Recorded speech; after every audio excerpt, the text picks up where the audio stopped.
जब आप practical research की तरफ जा रहे होते हैं तो फिर आपके लिए रिसर्च मेथडोलॉजी को चूज़ करना एक बहुत बड़ा क्वेश्चन होता है कि वो स्पेसिफिक रिसर्च जो आप करने जा रहे हैं उसके लिए कौन सी रिसर्च टाइप जो है वो सूटेबल रहेगी, और रिसर्च टाइप्स होती किस तरह की हैं, और किस तरह से आप डिसाइड कर पाते हैं कि कौन सी रिसर्च टाइप आपके रिजल्ट्स की एवेल्युएशन के लिए और रिजल्ट्स को लेके आने के लिए आपके लिए हेल्पफुल है। तो in this video we are going to have a deep look on that. I am doctor Rizwana, scientific researcher and trainer. Welcome back to my channel. In this channel you are getting all the information regarding research, वो तमाम knowledge जो आपकी research journey में आपको help करता है और आपको एक अच्छा रिसर्चर बनाने में बहुत अहम किरदार अदा करता है। वो तमाम नॉलेज आपको रिसर्च की प्लेलिस्ट में मिलेगा। अपनी लाइफ में एक्सेल करने के लिए आपको जितनी भी गाइडलाइंस की ज़रूरत है we are working on that. इस स्पेसिफिक वीडियो में हम ये देखने जा रहे हैं कि टाइप ऑफ रिसर्च किस तरह की होती हैं और आप किस तरह से डिसाइड करेंगे कि कौन सी रिसर्च टाइप आपके रिजल्ट्स को एवेलुएट करने में और आपके डाटा गैदरिंग में आपको हेल्प करेगी। So when we talk about the type of the research, there are two major type of the research. The first one is the qualitative and the second one is the quantitative. जब हम qualitative research की बात करते हैं तो ये वो research है जिसको ज्यादातर वर्ड्स में एक्सप्रेस किया जाता है, ठीक है। एक बना हुआ जो हाइपोथेसिस होता है, एक हाइपोथेसिस को एवेलुएट करने के लिए हम क्वालिटेटिव रिसर्च जो है उसको यूज करते हैं। इसमें जो हम सैंपल साइज ले रहे होते हैं वो बहुत छोटा होता है as compare to quantitative research. जब हम डाटा कंपाइलेशन की बात करते हैं, डाटा एवेल्युएशन की बात करते हैं, तो हम समराइज करके, कैटेगराइज करके या इंटरप्रेट करके इसके डाटा को जो है वो उससे कुछ ना कुछ कंक्लूड करने की कोशिश करते हैं। When we talk about the examples of the qualitative research, तो जिस तरह हमने बात की कि क्वालिटेटिव रिसर्च में we are playing with the words। हम अपने जितने भी स्टेटमेंट्स हैं, जो भी हमारे कंक्लूजन्स हैं, जो भी हमारे प्रॉब्लम्स हैं, उनको हम वर्ड्स में एक्सप्रेस कर रहे होते हैं। लेकिन डेफिनेटली अपने हम इसमें भी मुख्तलिफ तरह के सर्वेज परफॉर्म कर रहे होते हैं। अब हमारे जो सर्वेज हैं उसमें जो क्वेश्चन हम डेवलप करते हैं, that question should be a open ended question, ठीक है। फॉर एग्जाम्पल किसी एक स्पेसिफिक एरिया में हम ये एनालिसिस करने जा रहे हैं कि वहाँ पर कौन कौन सी बीमारियाँ जो हैं वो कॉमनली पाई जाती हैं, ठीक है। तो हम ये नहीं कर सकते कि हम उसमें ऑप्शंस दे दें। We have to ask this question openly. हमें सिर्फ क्वेश्चन पूछना है और मुख्तलिफ लोगों से सर्वे करके उसका आंसर गैदर करना है।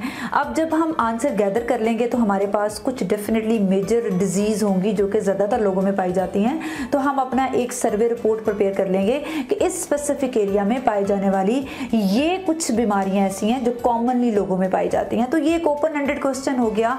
उस क्वेश्चन में आपने क्या किया, लोगों से लोगों के बीमारियों के बारे में ओपनली पूछा। तो हमने एक ओपन एंडेड क्वेश्चन पुट किया अमंग द पब्लिक और फिर उस क्वेश्चन के अगेंस्ट हमने डाटा गैदर किया, ठीक है। अब हम उसको इंटरप्रेट करेंगे और उससे अपने कंक्लूजन जो है उनको जो है वो ड्रॉ कर लेंगे और हम कह लेंगे कि फॉर एग्जांपल इस स्पेसिफिक एरिया में हाई ब्लड प्रेशर जो है और डायबिटीज जो है और ओबेसिटी जो है, these all are the major disease जो कि स्पेसिफिक एरिया में पाई जाती हैं। जब हम क्वांटिटेटिव रिसर्च की बात करते हैं तो क्वांटिटेटिव रिसर्च का डाटा हमेशा हम नंबर्स की फॉर्म में, ग्राफ्स की फॉर्म में, परसेंटेज की फॉर्म में रिप्रेजेंट करते हैं, ठीक है। This is the proven fact कि जो चीज़ आप नंबर्स की फॉर्म में रिप्रेजेंट कर रहे होते हैं, क्वांटिटी की फॉर्म में रिप्रेजेंट कर रहे होते हैं, उसकी ऑथेंटिसिटी और वैलिडिटी जो होती है उसको ज़्यादा बेहतर तस्वर किया जाता है एज कंपेयर टू वर्ड्स कि आप कोई चीज़ जो है उसको जस्ट वर्ड्स में एक्सप्रेस करें, ठीक है।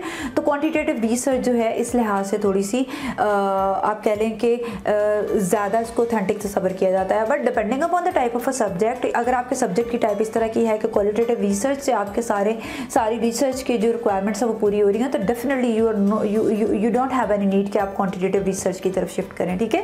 When we talk about the quantitative research, तो इसमें हमारे पास जो सैंपल साइज होता है they are much larger as compare qualitative research, because qualitative research में आपने सर्वे करवाया और सर्वे करवाने के बाद आपने तब तक लोगों से वो सर्वे क्वेश्चंस के आंसर लिए जब तक आपके पास सैचुरेशन नहीं आना शुरू होगी, जब तक आपके पास वही क्वेश्चन का आंसर बार बार रिपीट होने नहीं लग गया, ठीक है। तो आप मोस्टली 10 से 15 लोगों, 20 लोगों से भी वो डाटा जो है वो गैदर कर सकते हैं। But when we talk about the quantitative research, तो उसमें आपका जो सैंपल साइज है वो ज़्यादा हो सकता है, वो ज़्यादा होता है। आपने क्या करना होता है, क्लोज्ड क्वेश्चन जो है उसको डेवलप करना है। आपका जो क्वेश्चन है that should be a closed ended, क्योंकि उसमें अब आपने ऑप्शंस जो हैं वो मेंशन कर दिए हैं। ऑप्शन मेंशन कर दिए हैं, आप वही जो डिजीज़ आपने पहले डिजीज़ जो थी आपने सर्वे किया और उनको गैदर किया, अब आप उनको ऑप्शंस बना के मेंशन कर सकते हैं और अपने डाटा की क्वांटिटी जो है कि कितने % लोगों में जो है वो डायबिटीज़ है, कितने % लोगों में जो है वो for example high blood pressure के पेशेंट है और कितने % लोग जो हैं वो ओबेसिटी के पेशेंट्स हैं। तो इस तरह से बहुत सारे लोगों से आप डाटा गैदर करेंगे जिसमें आप वो टाइप्स ऑफ डिजीज़ मेंशन करेंगे कि in which type of disease you are suffering from, ठीक है। तो उसमें डेफिनेटली जो रिगार्डिंग पेशेंट्स होंगे वो अपना उस स्पेसिफिक ऑप्शन को टिक कर देंगे। तो आप 100-200 लोगों से वो डाटा गैदर करेंगे और फिर आप एक कंक्लूजन जो है उसको ड्रॉन करेंगे कि इतने % लोगों में ये वाली डिजीज़ है, इतने % लोगों में ये डिजीज़ है और इतने % लोगों में ये डिजीज़ है। तो इस तरह से आपका डाटा जो है परसेंटेज की फॉर्म में, क्वांटिटी की फॉर्म में, नंबर्स की फॉर्म में आपके पास आ जाएगा, ठीक है। क्वांटिटेटिव रिसर्च में एक बना बनाया हाइपोथेसिस आपके माइंड में था, आपने हाइपोथेसिस जो था वो किसी भी तरीके से लिटरेचर रिव्यू करके डेवलप किया, आपने इसी तरह से क्वालिटेटिव रिसर्च से उसको गैदर किया depending upon the type of research you are doing और आपकी नीड किस तरह की है टू डेवलप दैट हाइपोथेसिस। आपके पास एक बना बनाया हाइपोथेसिस था, अब आप क्या कर रहे हैं उसको चेक कर रहे हैं। उसके लिए आपने जो सैंपल साइज होगा वो भी आपके पास क्या होगा, ग्रेटर होगा। आपके अपने रिजल्ट्स भी आप नंबर्स की फॉर्म में रिप्रेजेंट कर रहे होंगे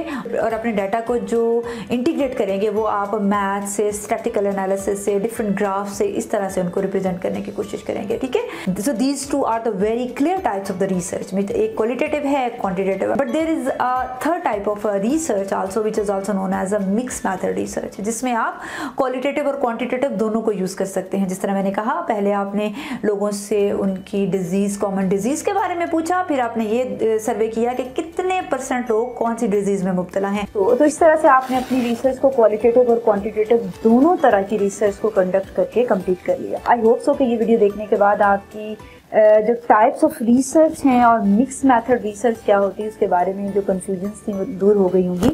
अगर आप रिसर्च के हवाले से कोई भी और वीडियो देखना चाहते हैं और आप समझते हैं कि ये चैनल आपको उस हवाले से हेल्प कर सकता है तो कमेंट सेक्शन में अपना फीडबैक ज़रूर दें और इन वीडियोज़ को उन तमाम लोगों तक ज़रूर शेयर करें जिनको इनकी ज़रूरत है और आप किसी भी तरह से उनकी हेल्प कर सकते हैं। और इस वीडियो को लाइक ज़रूर करें। We will meet in the next video. Till then take care, bye bye.